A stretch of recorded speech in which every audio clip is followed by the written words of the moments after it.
যতদিন পর্যন্ত না ফিতনা সম্পূর্ণভাবে দূরীভূত না হয়। কিটক্যাট চকলেট এটা আমরা এগুলো নিয়ে ব্যবসা করেছেন, আপনাদের কাছে অনুরোধ করব, বারবারই অনুরোধ করা হচ্ছে, ইনশাআল্লাহ ফিলিস্তিন মুক্ত হবে।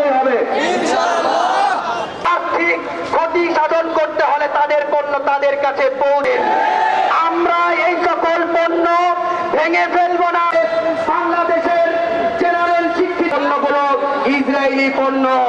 আমাদের কাছে একটি খবর এসেছে, আমরা কোনো থাকবো, আমরা যার যতটুকু সামর্থ্য, যে যতক্ষণ পারি সে সমস্ত মিডিয়ায় যারা আছেন এইরকম সুন্দর হওয়ার দরকার নাই, প্রয়োজন পড়লে আমরা একটু বড় করে একটু নেসলে গ্রুপ, এই গ্রুপের পণ্য ব্যবহার করি, এটা উল্লেখ করছি, যেটা আমরা এদেশে থেকে আমরা ইসরায়েলকে অর্থনৈতিকভাবে পঙ্গুত্ব এবং সারিবদ্ধ হয়ে দাঁড়াবো ইনশাআল্লাহ।